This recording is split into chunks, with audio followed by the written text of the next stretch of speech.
So, as I said, I wasn't ready for this, so I don't know how to start now. Deep end. İyi akşamlar. Hoş geldiniz. Bu akşam bizi burada ayırdığınız için teşekkürler. Sorry for massacring your language, but I really want to start by thanking Kıraathane for having us here tonight. Thank you to Mustafa, Asli, and Yasemin, and all the wonderful technical staff. I also want to briefly thank Ingela Nilsson, the head of the Retracing Connections program, and Olof Helo, the director of the Swedish Research Institute, who are the co-organizers of this event. So, in 2002, Ece Temel Kur'an wrote, "Ancak hiçbir şey konuşabilir her şeyin dilinden, ancak hiç kimse isen konuşabilirsin herkesin kalbinden."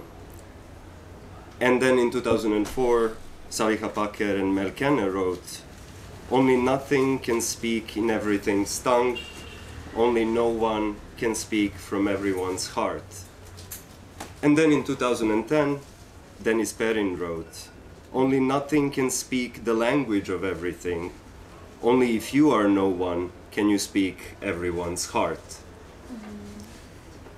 So I wanted to start with these short verses and their translation because they, on the one hand, somehow capture the position of a translator, but also I want you to imagine finding only these 3 lines in a series of different manuscripts 1,000 years from now.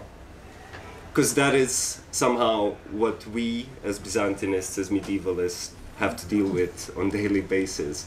We get these traces and these texts that we have to decide if we want to call them translations or not. We rarely have detailed information of who wrote them or even which language came first. And there's no one like a medievalist to tell you how it is to start from the middle. We all want to believe in the story of the Tower of Babel, like the perfect origin when everyone spoke the same language and then something happened and it all fell apart and then we needed the translators. But we know today that this is what it is, a story that we came up with to explain the situation that we find ourselves in.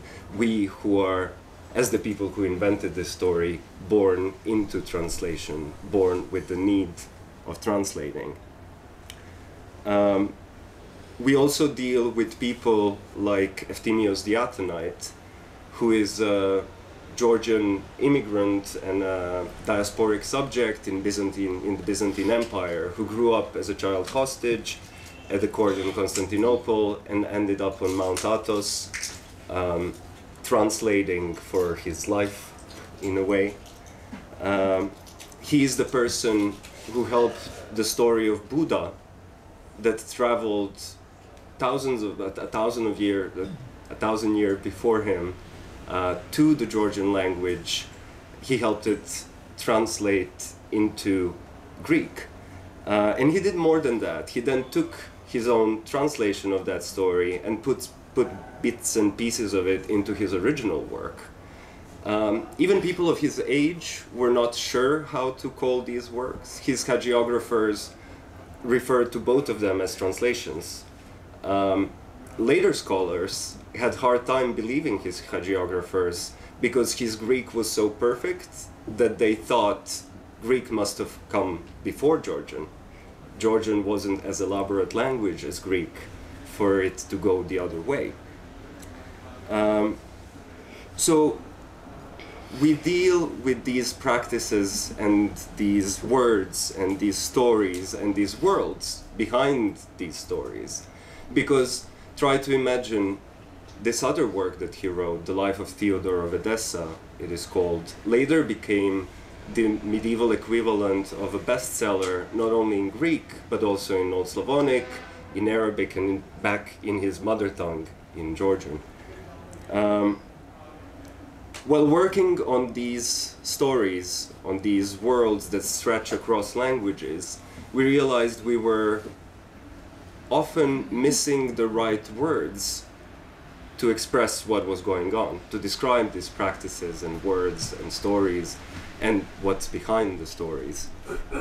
So we decided to reach out to contemporary artists who use words and play with words, but are less constrained by them than people working in academia.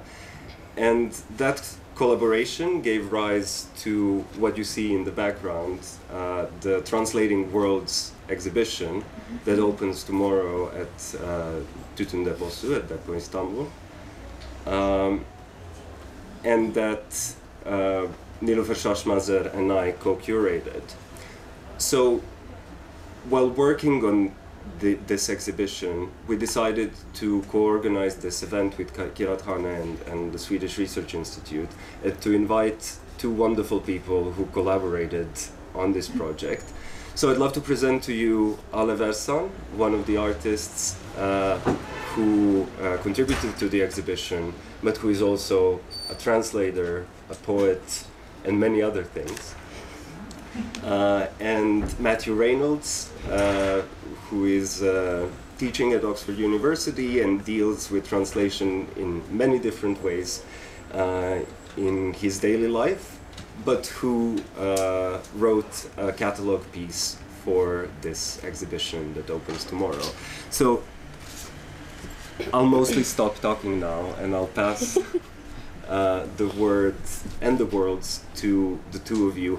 To begin with, I'd like to give you an opportunity to present yourselves, and to present yourselves mostly through the way you interact, you deal with translation in your work and in your lives. So, Alev, would you like to? Sure.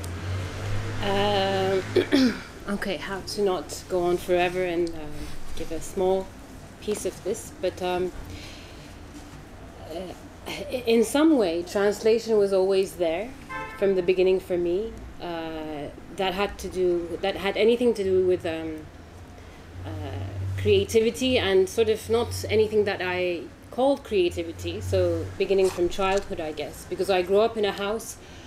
I grew up in a multilingual house where there were two languages mostly spoken, English and Turkish, but there were these other sort of the shadows of other languages within Turkish and English. There was Ladino, French, and Arabic.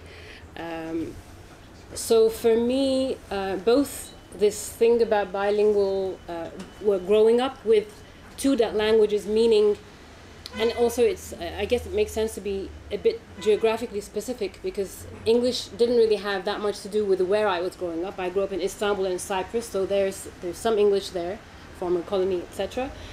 But what made me think of language as material and translation as a mode of being, as a mode of thinking, was that I had one language in my ear and another one coming out of my mouth. And that created this kind of sense of material or space or thing, something that I could escape into and out of. And then it was the sense of narrative that I think connects to this sense of language. So in most things that I did, I studied literature, I studied poetry, and I made performance work, different kinds of installation work.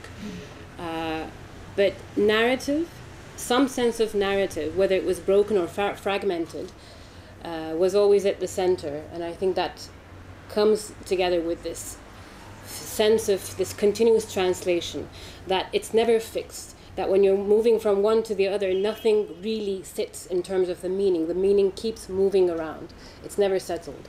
And that's become sort of this formative thing, I guess, in terms of making art and writing.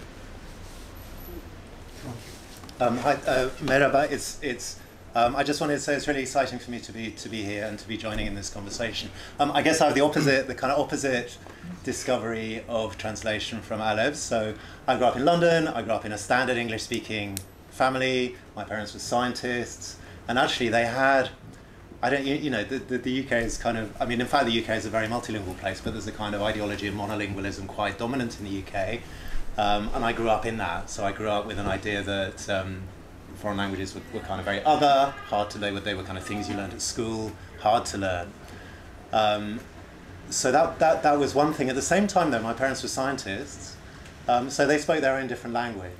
And one of my strong memories and a strong thing that haunts my imagination and actually my intellectual life still is the recollection of being a child with my parents at the kitchen table talking, and you know, me not understanding what they were saying because they were using the language of their scientific research. When I was a kid, I loved reading, and then when I went to university, I found myself studying a subject called English, which is a strange, I don't know, sleight of hand really, that I guess many national education systems impose on people, which is to say you find yourself from reading anything, it doesn't matter whether it's translated or where it comes from, you just like reading books, you find yourself channeled into a sort of education structure that has this national and monolingual emphasis. So I was always interested in trying to see the outside of that. So I set about learning, my French and learning my Italian, learning the languages that were available to me to learn there. I became really, my whole kind of academic life has been about thinking about literature as something that always moves between language difference and germinates between languages rather than something that can be arranged easily in national stories. And in fact, if you look at any national literary history, it's always come into being through translation. There's this strange dynamic whereby translation gets sort of elbowed to the side often as something that's less good, whereas in fact in the history of any literature, translation is always a kind of central and germinating energy presence there. So I did some kind of academic work discovering this. I got interested in how the strangeness of literary writing, because when you go to a literary book, you want to discover something fresh, don't you? You want to discover something unusual in the writing. That's the pleasure of it. And I got interested in the overlaps between that inventiveness, that strangeness, and the strangeness of encountering a foreign language. I wrote a couple of novels in which the otherness, one of them is actually full of scientific language, so this is my kind of settling scores with my parents, but in both of them I wanted to find a kind of otherness within what counts as English. So one of the things that I'm interested in trying to work out is how some people with the obviously multilingual upbringing and background that Alev had, for instance, which I envy. I look back on my upbringing as a kind of arid thing by comparison with that. But on the other hand, everyone has a kind of idiosyncrasy or language difference in the way they use language. So the writing I did in my couple of novels, one is full of scientific language, the other is full of the jargon of interior design. Actually, I had a character who spoke a kind of interior design language. And then the other thing I've got interested in, which is how I came to the project that's been described, is through being interested in how translations always happen again and again. So there's a kind of, I guess what generally what I'm interested in is how what's really going on in translation is different from the frameworks that people often bring to thinking about it. And one of the frameworks that people often bring is, here's a source text, here's a translation, let's measure them against each other, and then, let's stop there. But actually what always happens with texts when they're translated, or very often happens, is they're translated once, and they're translated again, and again, and again, and again, and again. So rather than being a process that aims to sort of line two texts up and achieve equivalence between them, translation is a process that always generates variety and multiplicity. So I got interested in trying to kind of explore that. So yeah, that's what I've been doing. And this was very significant for our project as well, because Byzantinists and medievalists don't often get a chance to feel relevant in today's world. And by reading and listening about Matthew's work on what you call the prismatic Jane Eyre, so following the translations and transformations which might be synonyms, of this, of what's usually considered an English novel, through hundreds of world languages, we felt somehow seen, because this is how our stories traveled. This is what I mentioned, how the story of Buddha traveled, and this religious figure then became two people, two characters, first a Muslim ascetic and his teacher, and then a Christian saint and his teacher, in throughout various languages. So I might like you to tell us a bit more on how you engaged with translation in this concrete project, in the Translating Worlds exhibition and the catalog piece on it, before we dive into a deeper question of what we are actually talking about. Okay. Well, when first Milan and Nilüfer and I had a chat last year, sometime in the fall, I think, and they talked about this wonderful, fascinating, and huge, sort of gigantic project that they were sort of, well, that Milan was in the middle of, and that they were building an exhibition around. One of the manuscripts that they mentioned was Kalila Wadimna, which I had heard of maybe 8-9 years ago from Saliha Pakar, actually, who's here. Because maybe it's more than 10 years ago, actually, because I think I was in Canada, but I don't remember exactly.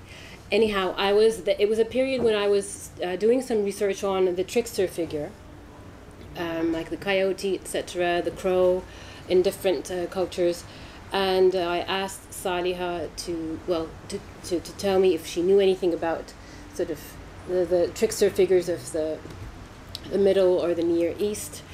And then Kalila and Wadimna came up. So Kalila and Wadimna are two coyotes. And there is this wonderful manuscript, which I will not be able to describe properly, I'm sure. I won't do it justice. But it's also called the Mirror of Princes. Mirror of Princes.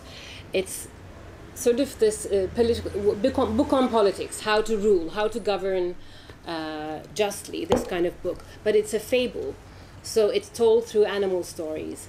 And I immediately pounced on this to see if I could enter this exhibition through this particular manuscript, and got drowned for a few months because of the amount of material, the amount of research that had been done and that was happening in the recent years. And as I was sort of deep in the depths reading the stories and listening to podcasts and a whole bunch of things, the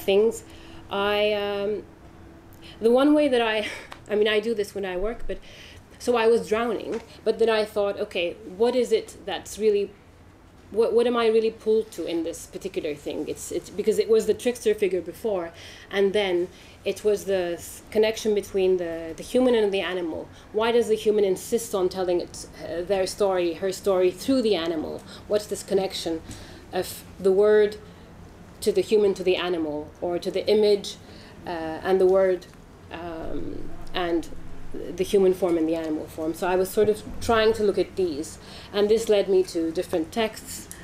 And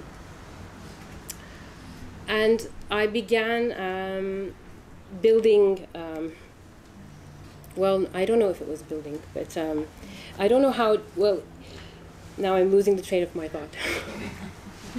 But what happened was I began finding these particular center points from two stories. One which had to do with, I guess, in Turkish, in the wall text that I made, I use this phrase, kuyruk acısı unutulmaz, which is about resentment, the feeling of resentment, that if you have been wronged, you will bear a grudge to that person who has wronged you. And the translation of it, very simply, would be, if someone steps on your tail, you're going to remember who stepped on your tail. So it's sort of this, about the human, the animal form there.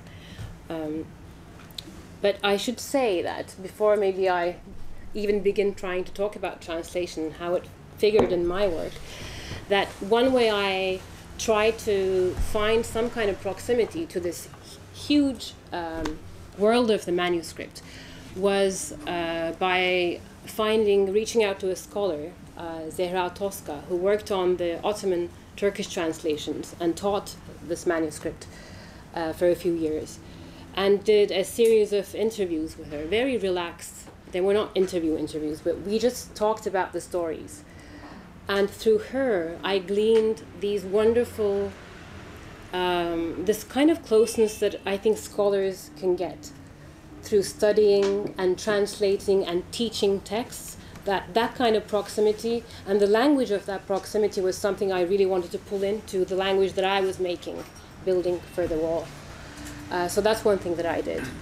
And the translation, so I did a wall text, and there are some paper collages that also figure on the wall where they talk to the text and the text talks to them.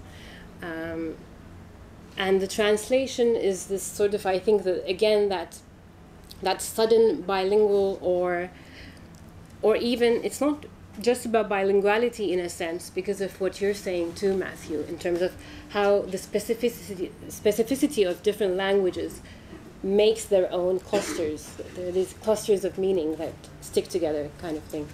So that keeps opening up into, like, the line opens up to another language, and that opens up to another language. And how that happens is through meaning, through sound, and through anecdote, which is something that I like also using as tool.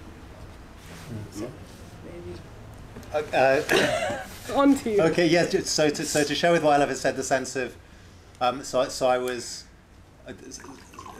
I have no kind of expertise in the kind of Byzantine materials that I was sort of thrown into, and I guess one thing you might, and this is kind of that this connects with what was being said about relevance and the fact of the exhibition. So you might look at those stories and those manuscripts and how they get transformed every time they're translated, because they're being retold orally, because they're being rewritten in handwriting, because they're moving sort of fairly slowly from place to place through different cultures.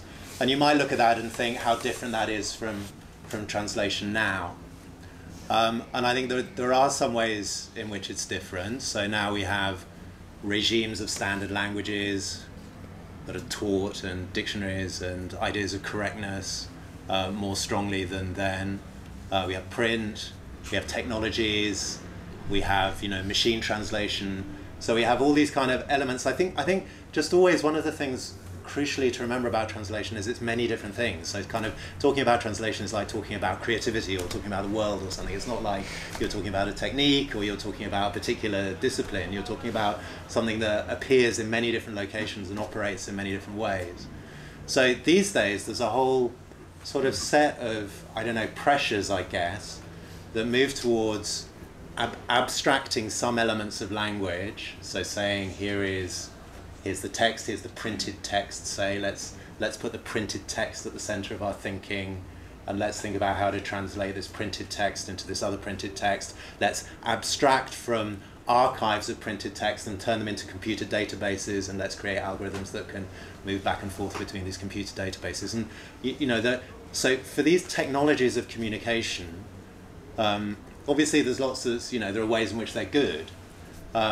But also it's really important to see that they leave a lot behind of the reality of human communications. So and this is something that is very visible when you look at the stories and the manuscripts, and that is also really, the exhibition is fantastic. I got a kind of early glimpse of it this afternoon, really thought-provoking and interesting. And one of the things that pretty much all the works in the 2 floors of the Depot gallery do is they pick up on some aspect of physicality or embodiment or temporality, memory, and when you're in the space you're confronted with a work which is in some ways fragile, or it's hard to understand, or you're not sure where you should locate yourself in order to engage with it best. and you see that language has shapes and it has colours and it has a particular moment and a particular tone of voice. So I think when you bring all these elements of particularity and embodiedness and tone of voice and humanness really back into thinking about translation, you then see that the kind of modes of translation which are really visible in the Byzantine project are modes that are really important to keep alive today, and that practices of translation that are in various ways inventive, attentive to the local, interested in using particular styles and particular tones of voice, particular ways of putting words together, that are really very much about saying, here's a difference. I think what should we use the word translation for? And the word translation can be used metaphorically in all sorts of different ways, and some people say, well, let's just say that all communication is translation. But I think we should keep translation for moments when there's a problem of when you recognize a difference and you think, how do we bridge that? So I don't think translation is just between different standard languages. I don't think it's between etc. I think there are all sorts of different kinds of difference, all varied kinds of language difference, where it's helpful to use the word translation or think about translation happening as you try to understand someone else. But I think the moment of translation is when you encounter something different that you don't immediately understand, and you think, hang on, what do I? And then you respond. You do something yourself to try to understand, and that moment of recognizing language difference and bridging it is the key translational thing. And I think, I guess the whole, I don't know, sort of to generalize about the kind of whole environment and translational practice that we inhabit, I just think there are so many kind of economic pressures, etc., sort of pushing the technologized version of translation. And I just think it's really important to keep hold of the more local and particular and individual, and assert the value of the more individual and local practices of translation are sort of against that. Can I jump in? Because I was thinking also, one thing that I began considering when you were sending us the material at the very beginning was this idea of the collage. Mm. And how, because of the difference of all the translations and the versions, that you ended up with something like a collage where it kind of didn't sit, but you could see all the slight differences of color almost of that. So I began thinking of narrative as collage, mm-hmm. and also this sense of meandering, that this thing kept meandering around, thing kept moving geographically and linguistically. And one thing that I noticed also, although I was in the space on Saturday and not everything was set up, but one sense I got from the entirety of the exhibition was the sense of the collage, that was almost this instinct that people went to find a language that speaks about multiplicity, in a sense, and sort of that slight difference of meaning, that it doesn't completely turn, but there's a slight sort of pointing to that difference, and keeping and showing that difference, which in my mind worked with collage. You gave me a great lead, because I was just going to say that it seems when at least us, we as people, are faced with this multiplicity, this unfathomable, uncontrollable, unsettled multiplicity that the word translation can mean. You mentioned you mentioned some different modes of both how this process, this practice can be called, and how what it can mean in practice. That we're trying to do some studies on what it means in the Byzantine period. There are some excellent studies of what it meant in the Ottoman period, and how it's related to the surrounding contemporary practices and contemporaneous and contemporary practices. So what we tend to do when we face this multiplicity, it seems it is to use metaphors, because they somehow tie it together. We need an image language to name this multitude, to maybe not simplify it, but to tie it together somehow. And you've used a very interesting metaphor just now, the collage, the metaphor of the collage. Many metaphors have been used before for translation from carrying across, which is etymologically in the English word, in the English term, interpretation, opening, friendship, hospitality, but also cannibalism, desire, passion, adhesion. I'm quoting basically from Matthew's book, Poetry on Translation, but also loss, death, resurrection. There are also adjectives that are added to it of fidelity, infidelity. So I'd like if you could tell me more. I found that in your previous work, Alev, you talked about translation as a transformative mode or mode of transforming. And Matthew, you've published a lot on the idea of the prismatic translation, or the metaphors of the prism and the channel. So could you tell us more about the metaphors that have been used before and why you found them appropriate or inappropriate, and how you at least temporarily settled on specific metaphors that you use today? Yeah, go ahead. Yeah. Okay, what to say about this? I guess. So in the book that Milan was referring to there, I noticed something, because people often say that poetry translation is quite different from other kinds of translation.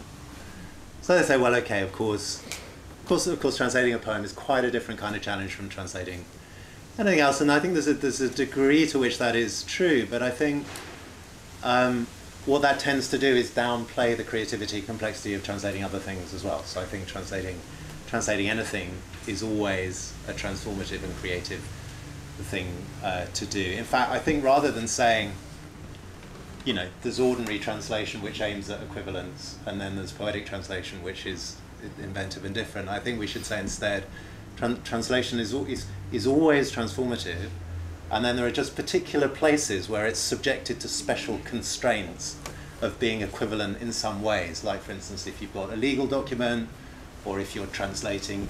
And what's interesting, actually, with the translation of fiction or literature now, where translations are subject to copyright, they're subject to this kind of discipline, I think, that exerts particular pressures on translators working in those circumstances.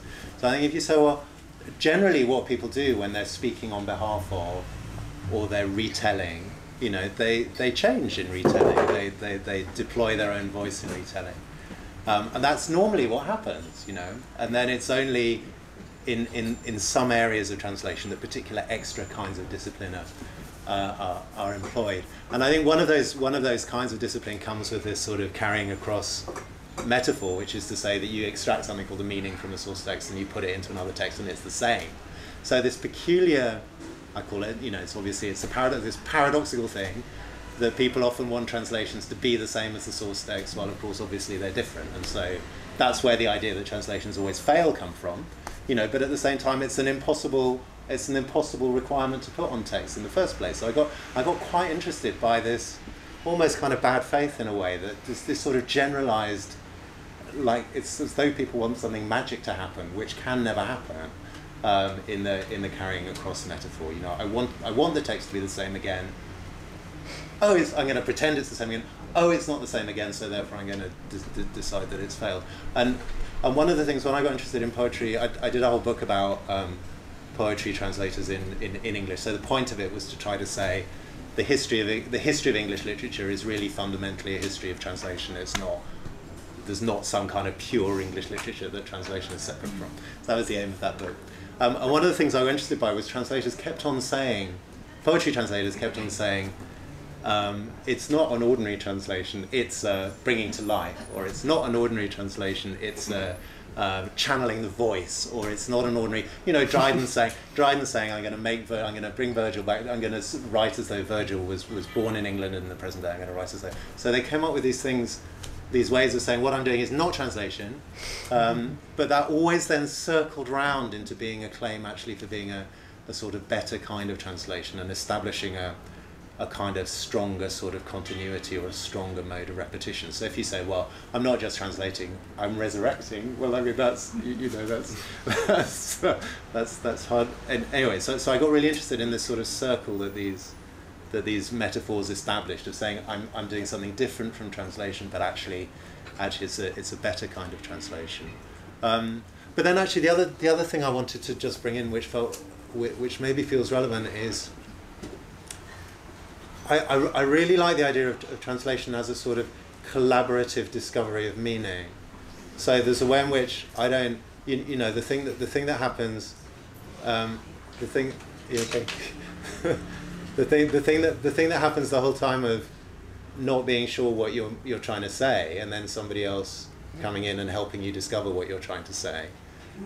Because also something that always struck me as peculiar in discourse around translation is the tendency to say, oh, this is the original, this text means this. And then when we're measuring this text against it, we'll see if it means the same. But often when you're reading, you know, we take it, everyone agrees that the meaning of a text is not given in the text. People see different things in it, etc. That discovering what it means is a collaborative thing.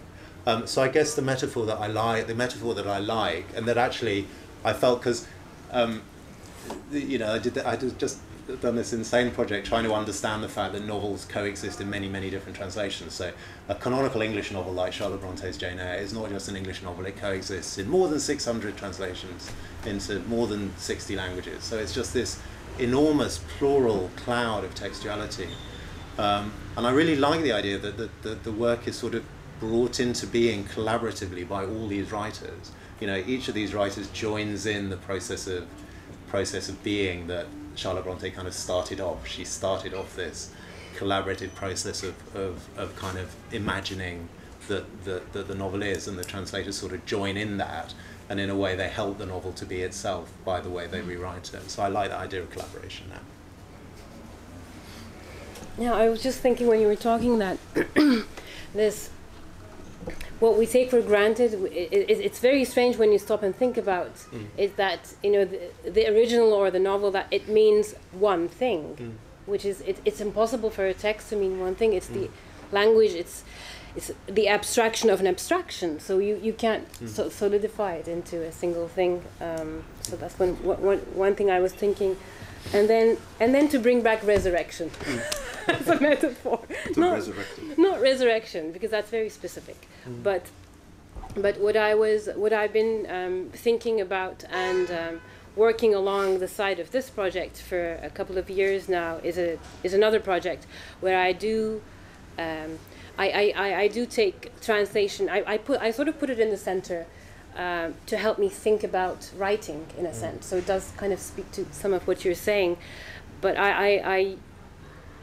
maybe, I don't know, maybe I bang translation on the wall too many times there in my project. But what I say is, I'm trying to use it as a means to do a few things at the same time. And one is about grief and grieving.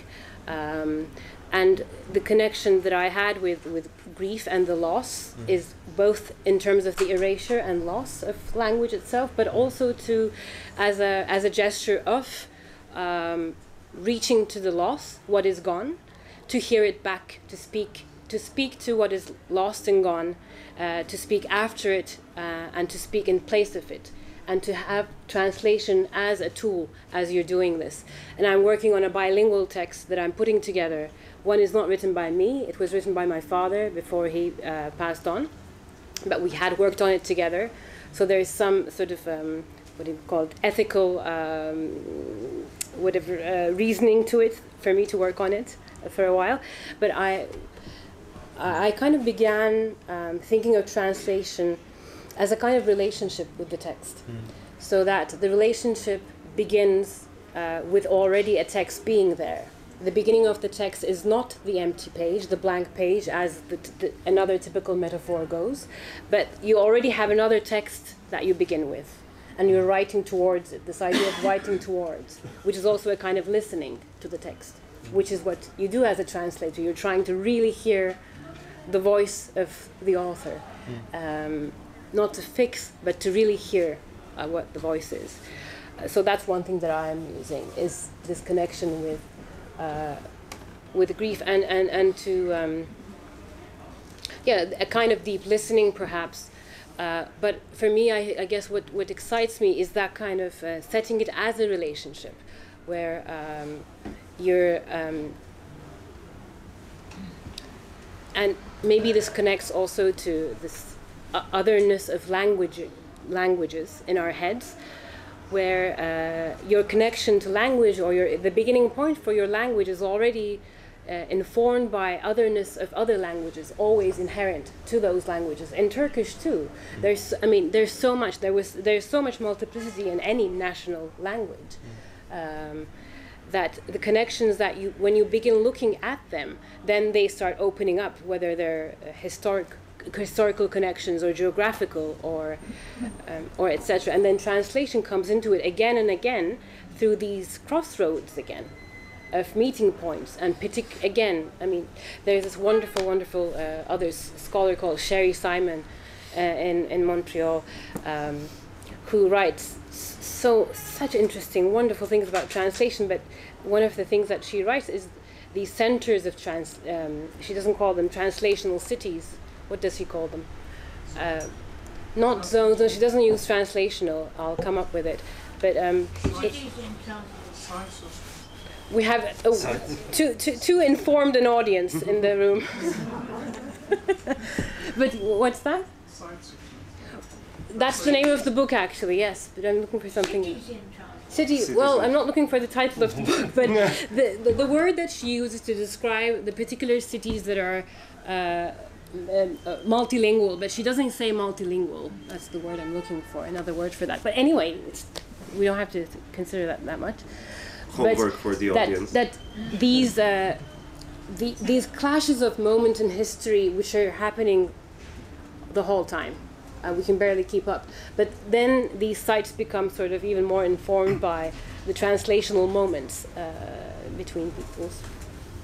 But yes, that's the other metaphor. That's wonderful, because one of the questions on my list for tonight was whose are our languages, and that's what you touched upon right now. The languages that we come into, that we're born into, are very rarely correspond to this image of a pure language, singular pure language with a border. There's always multiplicity in each of them, because they all have histories, and those histories are often histories of movement and migration.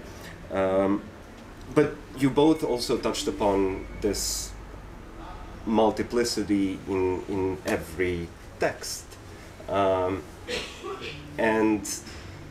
it's very interesting for me how postmodern theorists of literature try to kill off the author, right? To get rid of the author, and they somehow didn't make it, because the author keeps being resurrected and keeps coming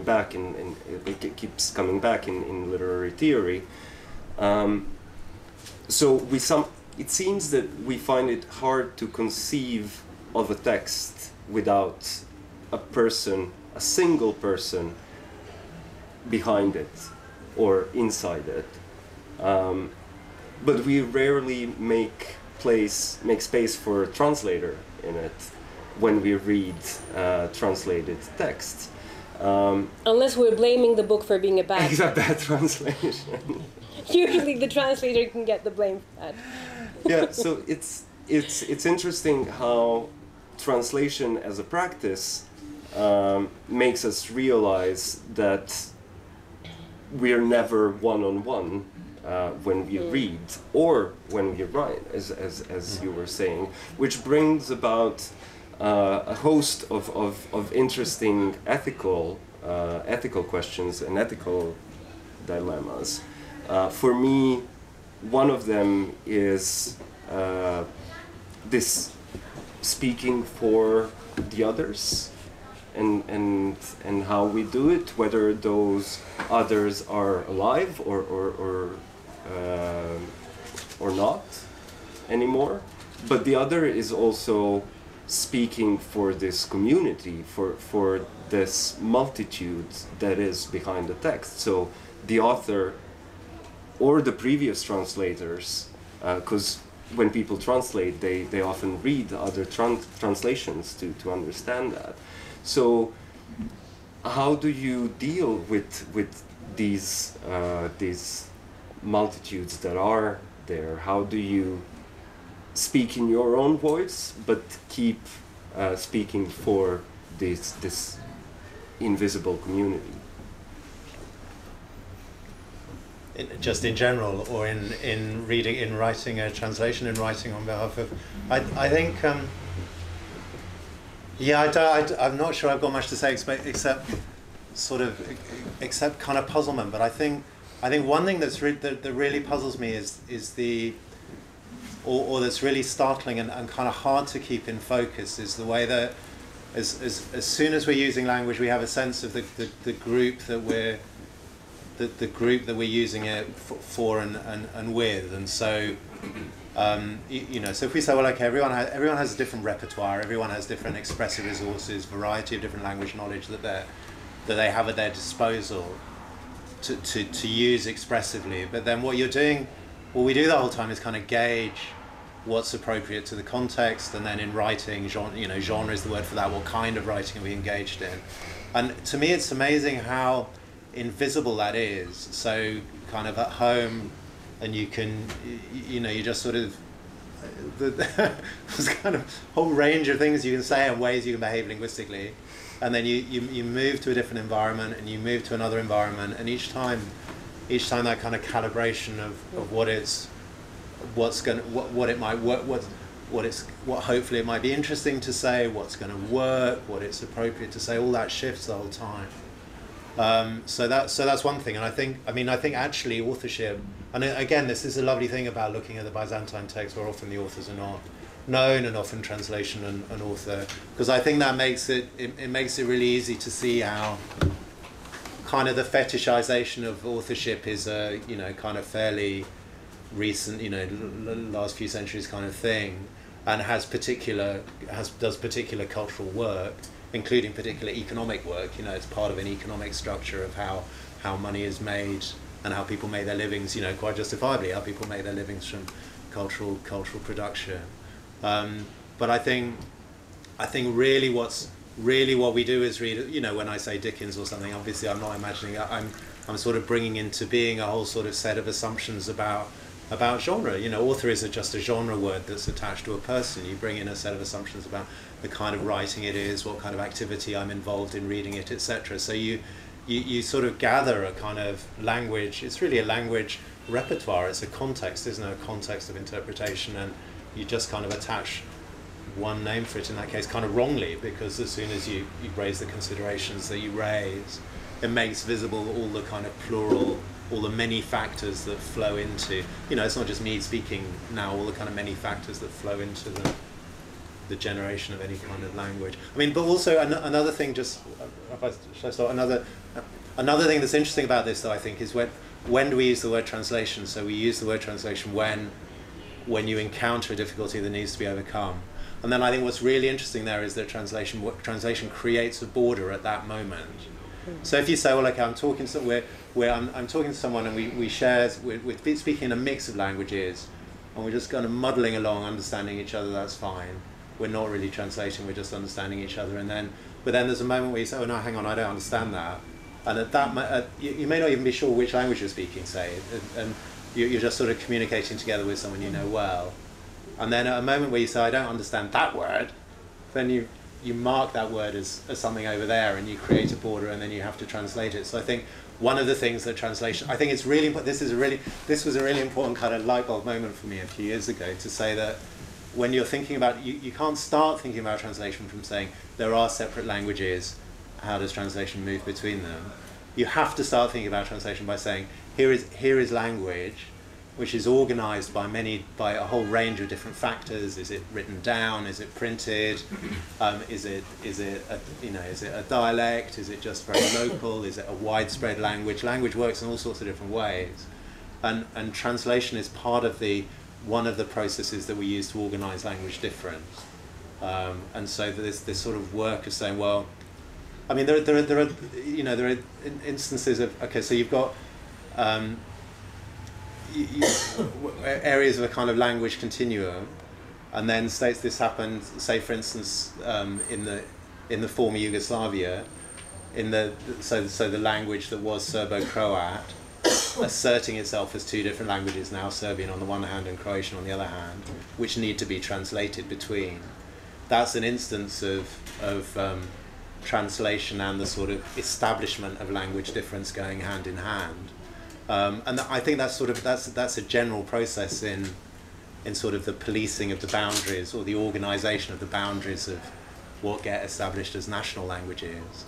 But it's also just something that happens every day, and in interaction, we're understanding each other. Oh no, here we need to translate, so there's a boundary that needs to be crossed. I'm not sure what I was answering by saying that. No, I think it's really interesting to think of the really large scale as well at the same time, to see how it happens there. But I was also thinking, I mean, similarly, in a sense, I was thinking of the word context to answer your question. I don't think we're able to answer anything close to the question without speaking first of a context. And what makes up the context, all the different threads of the textile that's making up language, and at the same time, the similar thing to what Matthew you were saying, in sense of the boundary, where there's the moment you begin with the boundary, and then you do something about it, and then there's another boundary, and then you do. So all the decision making is full of boundaries, but it's not in a sense the will of language is stronger than the wall building, sort of the masonry, perhaps, in terms of its force, whether it's political or economic or whatever. It's really forceful as a thing, language. So that's what it made me think of also. I don't know what else. I thought of other things, but now I don't remember. No, but that kind of brings the discussion. I don't like the metaphors of up and down, but that makes somehow the discussion we're having relevant for other places than literature. It makes it relevant to the everyday existence of so many people, because with this kind of border keeping, we tend to lose lose sight of how many people have translation as their everyday experience, whether it's between different languages, or the language that they are born into gets split into multiple languages. And post-colonial theory does an excellent job of showing how in some places on Earth translation came before languages. The languages didn't exist in this sense of separate national entities before some people from the places where it existed came and introduced the need for translation in a sort of a reversed Babel. But before I open the floor to the numerous audience in the room, and I hope the questions would be as numerous, I would just like to ask you one final question. We've spent almost an hour now, or more than an hour, trying to stabilize these concepts, to recognize how unsettled, how moving, how shifting, how slippery these terms that we use as language or translation are. And I wanted to ask, when something is so unsettled, it's often very hard to teach. So you've been taught translations, or Matthew, you teach literature through, you don't teach translation as such, you teach literature through translation. And I'm sure at least some of the people in the room teach other people how to translate. So how do you teach a topic that's so slippery?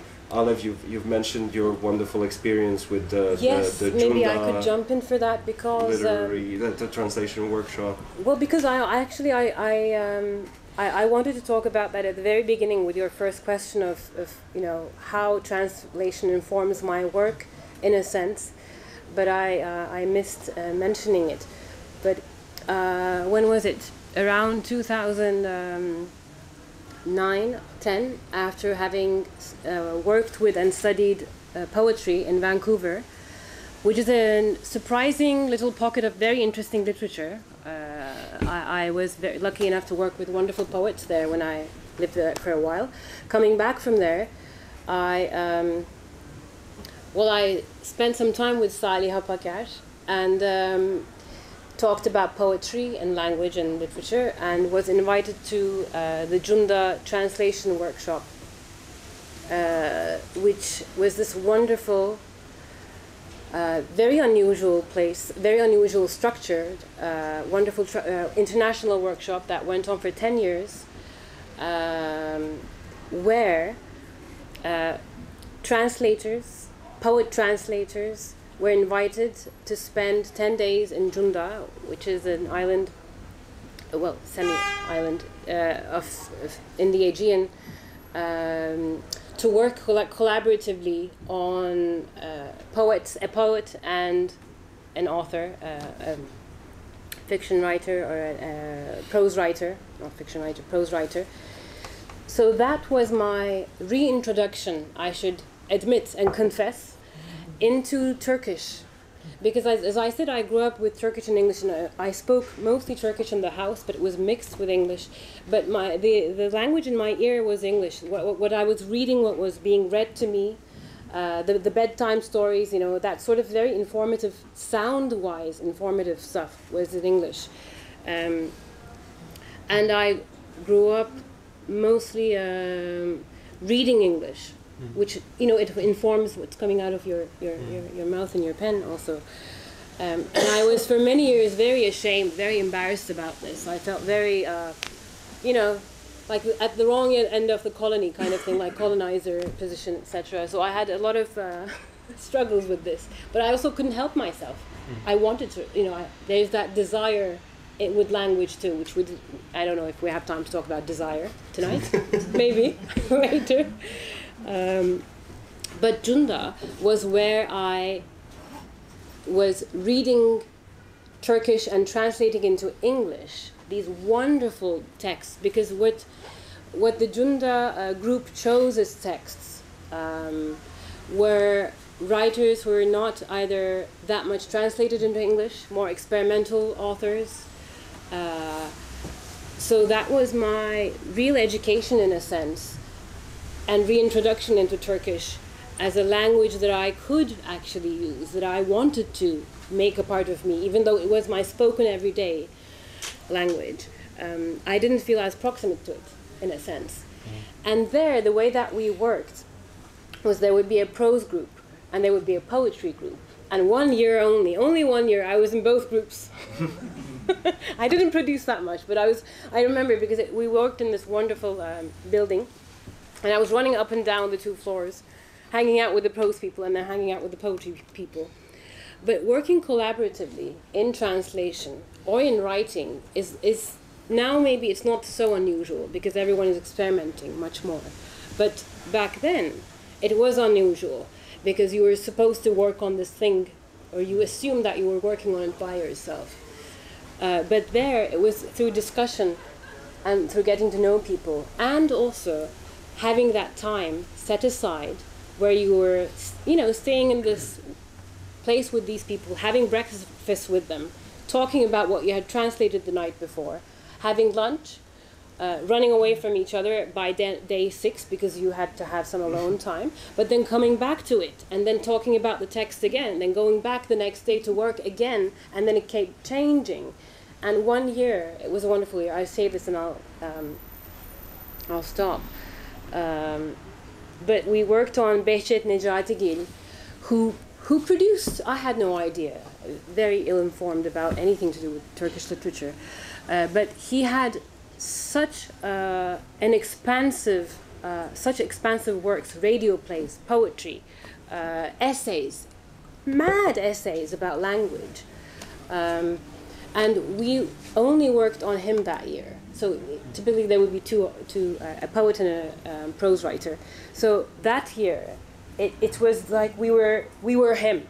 Everyone was sort of Behçet Necatigil'in in a corner, and the wonderful translators that I worked with, some of them who had translated the radio plays, they performed it for us in the evenings, etc. So you could hear it, and that made something different with your translation that you were working on the next day.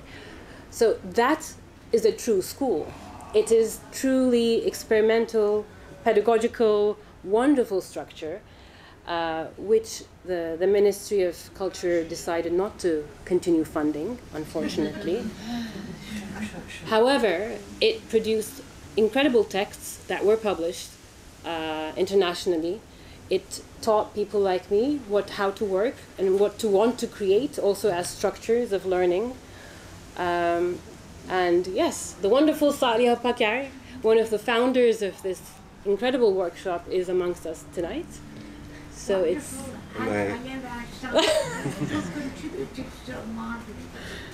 And I haven't actually told you this so far. Oh my, it's like, this is your life moment. No, but long before meeting you and hearing Saliha Pakar's name, not long, a year or a year and a half. It feels so long. It feels very long ago. During COVID times, in city library in Uppsala, where I now live in Sweden, yeah. I discovered by accident this wonderful, I don't remember the full title, but I remember the wonderful sand beige covers of the Aegean Echoes. Aeolian Visions, Versions and Visions. Aeolian Versions and Visions, yeah. Which is, I think, produced which was produced in this context. But also what you were speaking about reminded me of what I think Jhumpa Lahiri wrote, like translating is looking at the mirror and seeing someone else. So this kind of multiplication or communion of selves. But Matthew, you don't teach translation as such, but you use it to teach literature? Am I saying this? Correct me, please. Am I translating this? No, am I mistranslating this? Yeah, I'm just wondering what I can say. I mean, after that sounds lovely. Everyone should, that's what everywhere should be like. Bring it back. I do think though there's room for.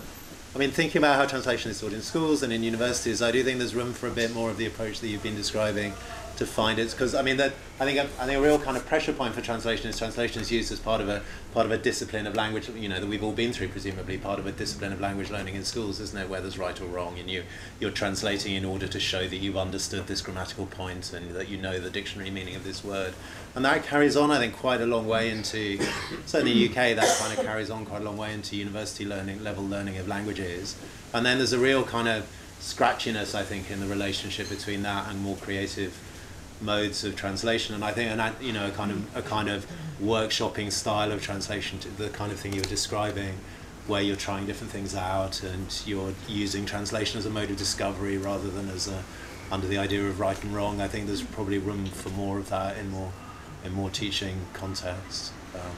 So that's what I'd say to that. I mean, the other thing I think is that in line with what I just think it's really text that you can read in your own language. I also think it's really. Why do people read translations? Because they don't understand the source language, but I just think it's also really interesting to read translations when you do understand the source language or when it is your own language, because, well, it gives you, you discover lots of different things, but one of the things you discover is just how something of something about how kind of every detail of the book has come across differently to someone else. You know, you never really get to. What do you do with books that interest you? You talk about them with your friends, or you teach them to students or something, and there's always a kind of level of generality to that kind of discussion. But when you're reading someone else's translation of a book you really like, then you discover all sorts of kind of different, you discover how it struck someone else in really intimate detail. So I quite like doing that. I recommend that. Yeah. So that's what I have to say. So the question that I want to ask you, that I'll leave open in the air, is how to, at the same time, socially, politically, and economically recognize the labor of individual translations more. Maybe start by paying them what they deserve, but also keep translation in the commons, because it is a common. It is in the commons by definition. And with that, I'd like to ask you if you have any questions to ask our speakers.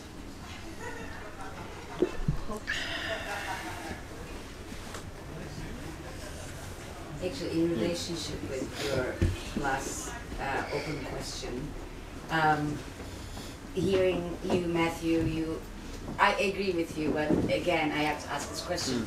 So if everyone is translating, and if everyone somehow is doing this work while in conversation or in writing or maybe in silence, then how do we distinguish ourselves as translators? And this is definitely also a political question, financial question, because do we say everyone is a writer? Do we say everyone is an artist?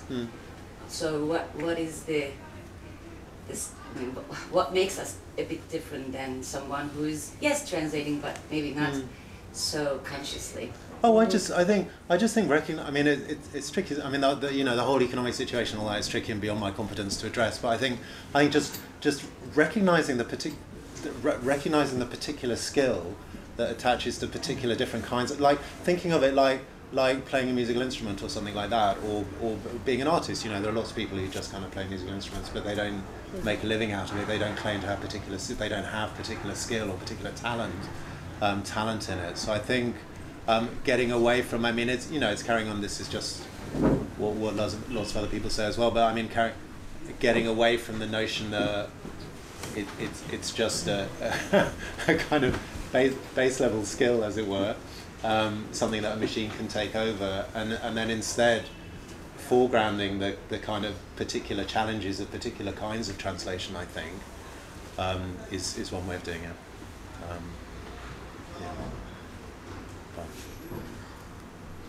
I was, well, I don't know if I have a lot to offer, but I was, when you were asking your question and you gave the example of an artist, I was thinking, yes, everyone is an artist, but it sort of depends what you're making and how you position yourself within the larger realm.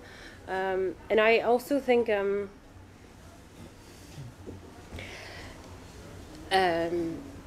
I mean, we today we talked of the joy of translation in a sense, but there's also a lot of frustration with translation. It's a lot of work. It's a lot of research. It's a lot of real labor. So I also would, wish all the luck to everyone who wants to call themselves and be a translator, because it is so much work. I know I'm just now sort of slightly gazing at the wall and then thinking of previous translation projects which lasted for years and were so hard to finish because of all the dedication and the amount of time you need and the lack of funds that you usually typically get, in exchange for that kind of huge work. I mean, I think the main struggle is still like the translators are not considered to be creators themselves. We don't even get to have our names on the covers. I mean, these are real and current questions and struggles we have. Then, I mean, I agree. I think everyone is an artist, everyone is a writer, everyone is a translator. But at the same time, there are some, questions corresponding to the reality of what we are doing. Yes. When we were chatting about this a little bit before, I think one thing that we said was, well, pay them properly, and put their names on the cover of the book. It's very basic in a sense, because it's not a recognized line of work still. Yeah.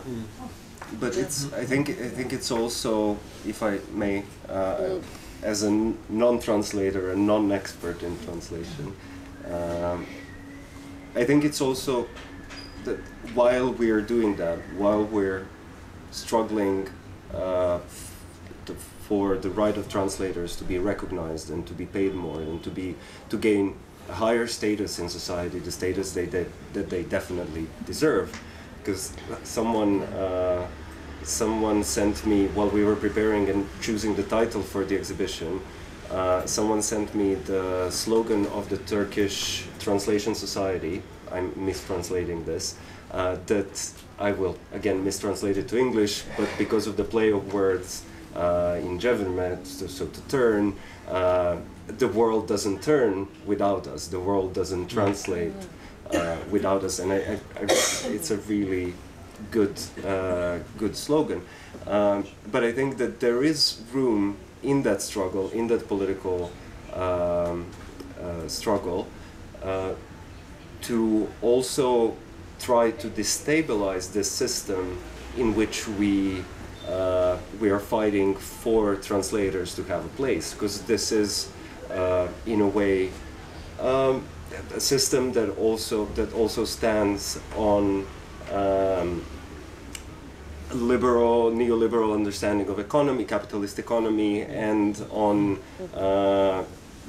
specific colonial or gendered principles. Because, as you say, literature is understood as a productive work, as a work of production, while translation is understood as non-creative but derivative, reproductive work. And we have other areas of life where this division is very gendered, the male productive work and the female reproductive unpaid labor. So I think that there is a space for reunification or unification of struggles in that sense. We can fight for both recognition of that labor and for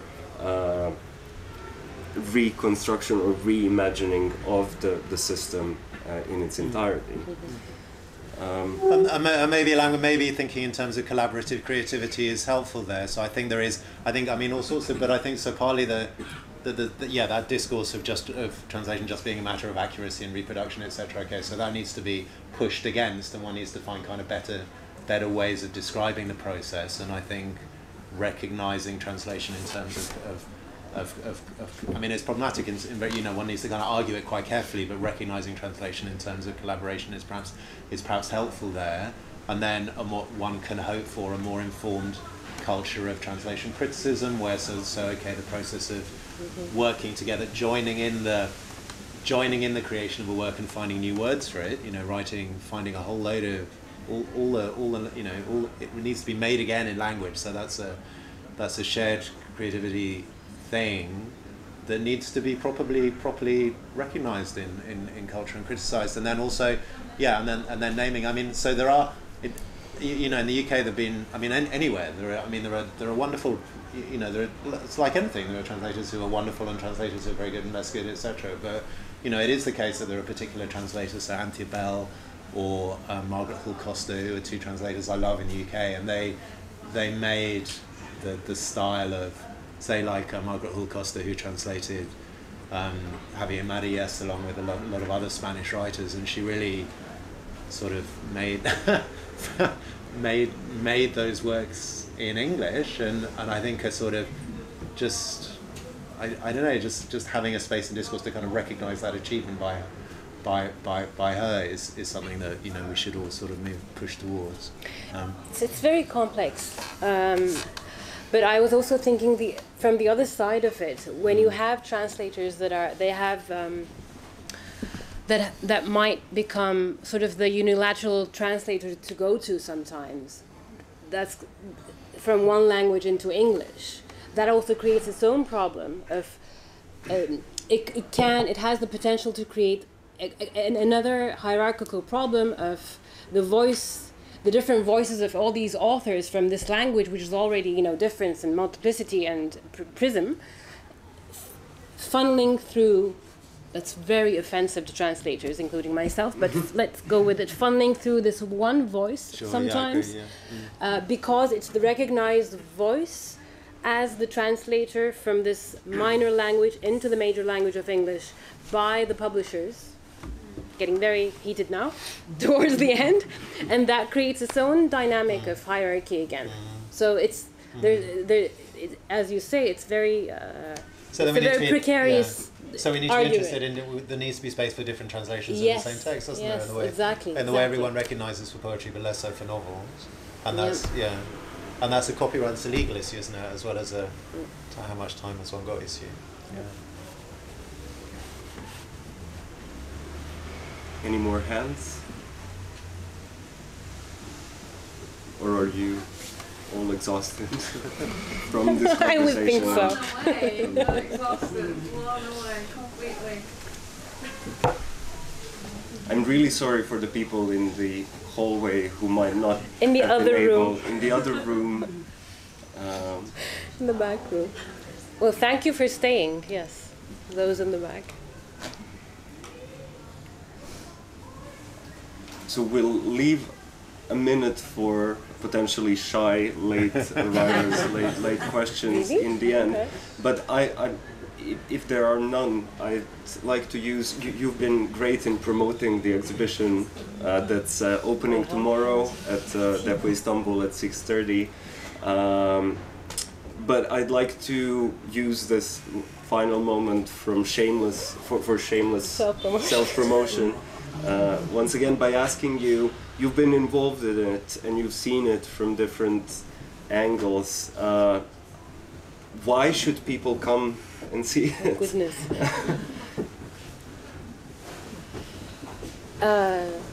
Matthew? Yes. Can I ask in Turkish? Of course. Yeah, please. Şeyi sormak istiyorum ben size açıkça. ChatGPT şu an çevirmenlik üzerine çok üstün bir performans gösteriyor.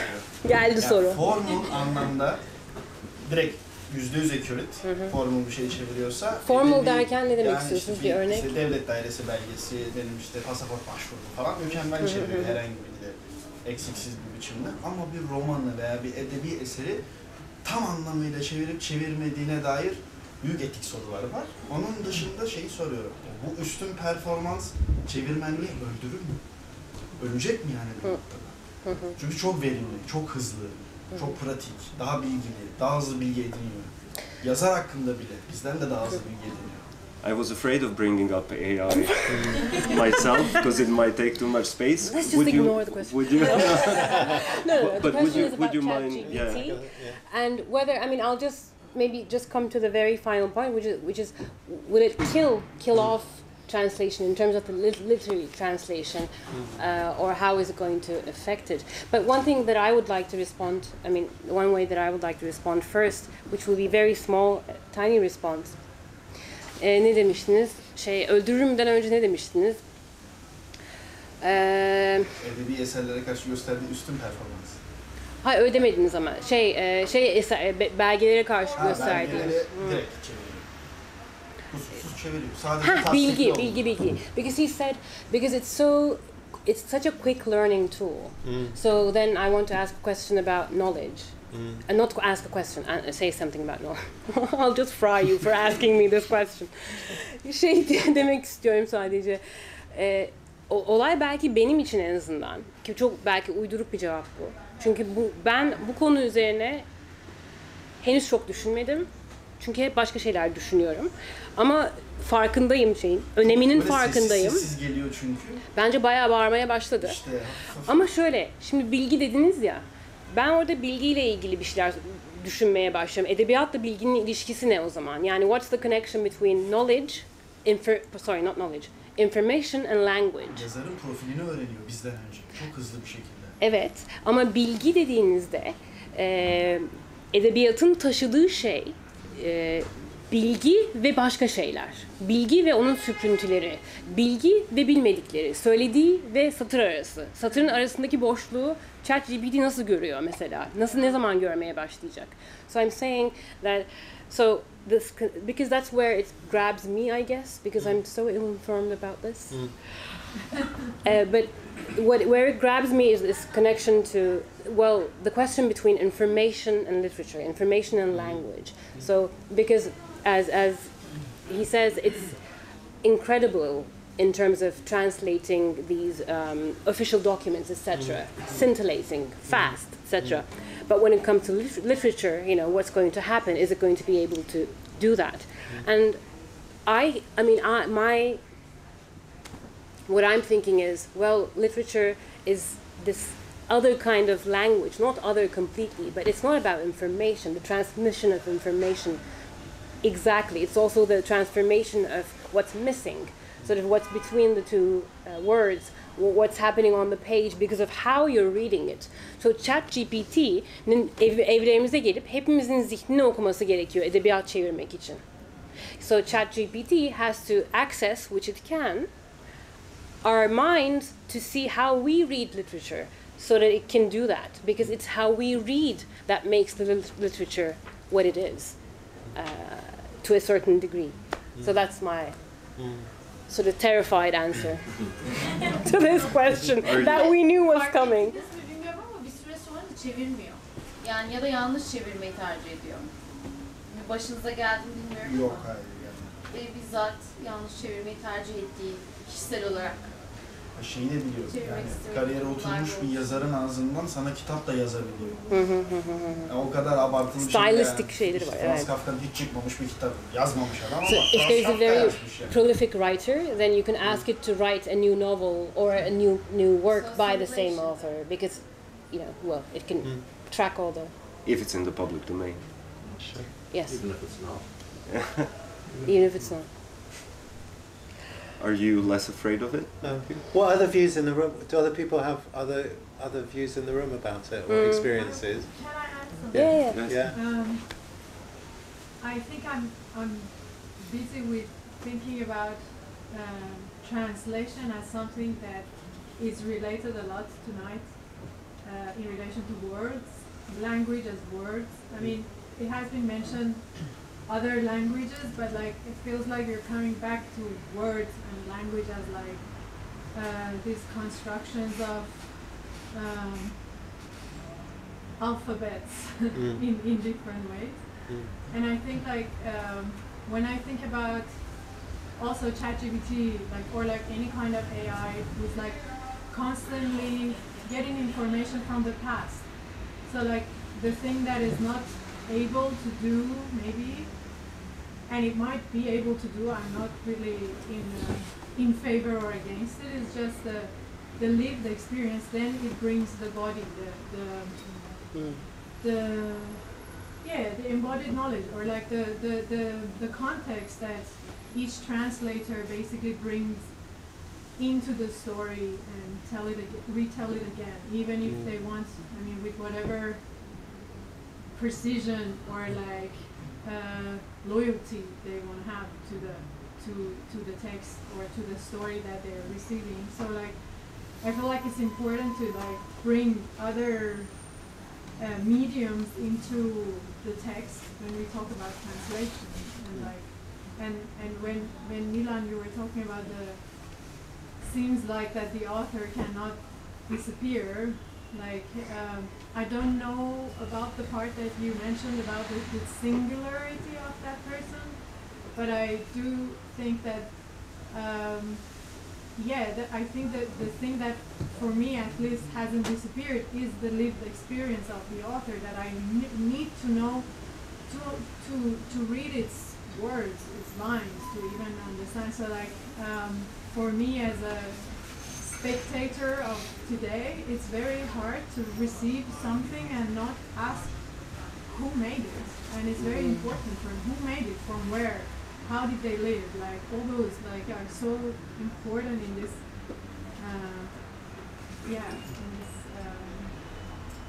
dialogue or like conversation we have between languages.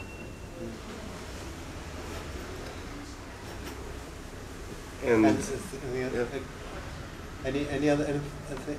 I completely agree with anything. I come from AI technology, great. so not an expert, Bring it on. but Yeah, you know, if you're curious about like how crazy it could be, tell it us. really crazy. That's why actually a lot of like more ethical AI people are now like leaving companies like Google, DeepMind, and kind of say like this is very responsible now how technology is handled, copyright issues, you know, all these ethical and legal issues are now on the table. But I don't think I'm a scientist and you know pseudo AI person who just uses AI, doesn't develop AI.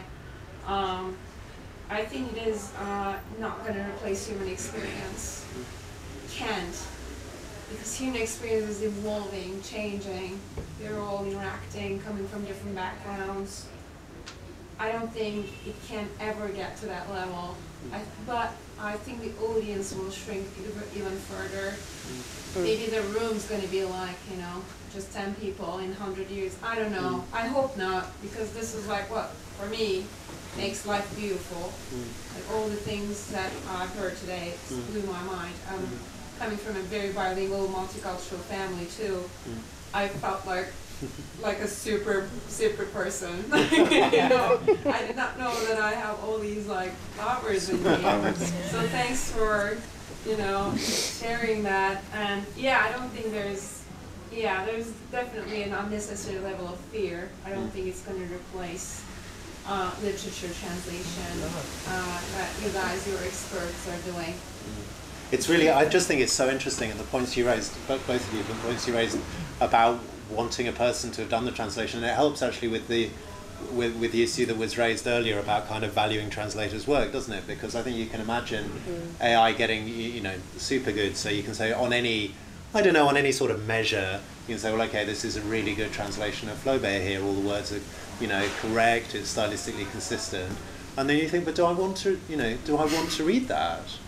You know, and then you sort of say, well, okay, there's a level at which that might be useful to read, so I can have a, let's say, there's a quick translation of something that's not otherwise translated, and that's sort of useful on an information level to read. But if you want to say, well, okay, I want to have a literary, you know, I want to have a literary experience reading this text, and really part of that, and this so makes visible the collaborative, co-creative role of the translator, which is to say you want to read the text that's been read by someone and remade by them with their own experience and their own imaginations and their own language and their own style, and offered to the group of readers, you know, offered to the market, offered to the group, the readers who are likely to read the translation, so that that kind of human process of mediating.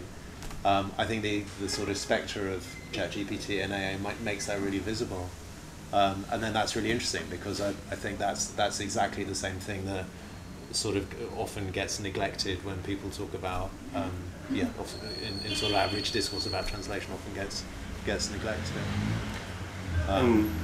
But also I think there's a way in which also makes visible how in some kinds of language practice, including translation, but including generations of some kinds of text, we ourselves act in quite ChatGPT-like ways. I mean, we make ourselves write mechanically if we're writing a particular kind of structured, you know, business text or legal text or sports reporting. I don't know, sort of, there are all kinds of language use that are more regimented than other kinds of language use, and I think it quite interestingly makes visible that variety in our own language behaviour, that sometimes we use language in very regulated ways and other times we use it in much more chaotic and individual ways. Yes, it's sort of when you're wanting to access something like information, you go to that language of information and you make use of it, so you're already doing that kind of thing in a sense. And once the AI evolves enough to be able to access this conversation that we're having through the YouTube video that will be published in a couple of days, maybe this communal experience that we created tonight breaks it in a certain way, or makes it turn in a certain way to make all this relevant. It will just eat it up and use it for its own sake. We'll see. So see you here in 10 to 15 years to discuss how it did it. Wonderful. Thank you so much for coming tonight. Yeah, thank you.